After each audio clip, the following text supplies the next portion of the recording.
დავით დოიაშვილი ჩინეთიდან თბილისში უკვე დაბრუნდა. რეჟისორი ადასტურებს, რომ ბეიჯინგის თეატრთან კონტრაქტი ჯერ კიდევ 1 წლის წინ გააფორმა.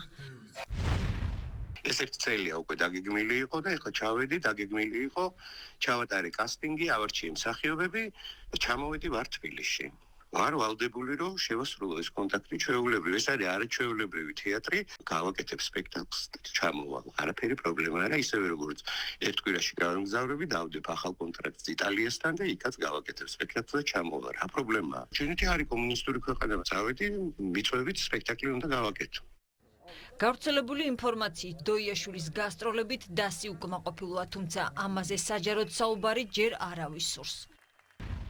მე არ ვიცი ამ ინფორმაციის შესახებ არანაირი ინფორმაცია არ გამაჩნია. დავით დოიაშვილი მოგეხსენებათ აღარ არის ჩემი ხელმძღვანელი. 2014 წლიდან გასტროლებზე დავდივართ ჩინეთში და არანაირი პრობლემა არასდროს არც ჩვენ გქონია, არც არავის ჩვენთან. მაშინ, როდესაც საქმე დავით დოიაშვილს ეხება, ჩინეთში საქმიანობა პრობლემური არც ოპოზიციისთვის არის. არის კულტურის მოღვაწე და მას აქვს არ ვიცი ხა კულტურული კავშირები და თავის დაწარმოებებს ხა რომელ ქვეყანაში წაიღებს ამას ხა ჩემთვის ნამდვილად არ გააჩნია პრინციპული მნიშვნელობა. მართველი გუნდი კი დავით დოიაშვილის უპრინციპობაზე საუბრობს, ამბობენ, რომ რეჟისორმა ანგარების გამო დასი მიატოვა. არა მარტო დოიაშვილი, ნაცმოძრაობის ძალიან ბევრი ადამიანი ჩინეთშიც დადის.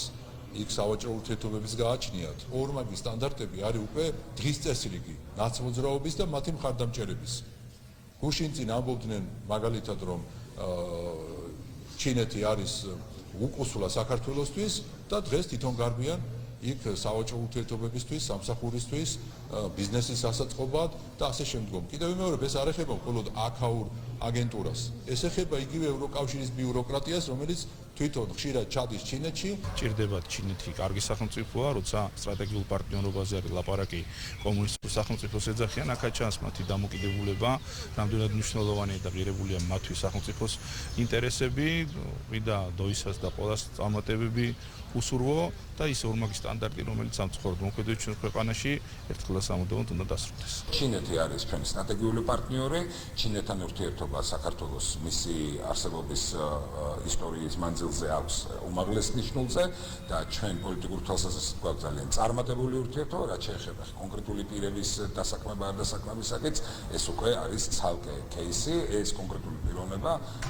მისგან არაერთი ზისკაბიგია ჩვენ ისევე ნორმალ სტანდარტთან არსებული პოზიციები, თუკი მის პირად კეთილდღეობას ეხება, არაფერია მისთვის მიუღებელი. დავით დოიაშვილი ახალი თეატრის ხელმძღვანელის პოსტს კულტურის მინისტრის გადაწყვეტილებით უკვე აღარ იკავებს. მიზეზი საკუთარ ფუნქციებზე უარის თქმა. რეჟისორმა აქციაზე დაკავებული ანდრო ჭიჭინაძის გათავისუფლებამდე თეატრი დახურა და თქვა, რომ თავისუფლების მანიფესტით მთელ ქვეყანას მსახიობებთან ერთად მოივიდა.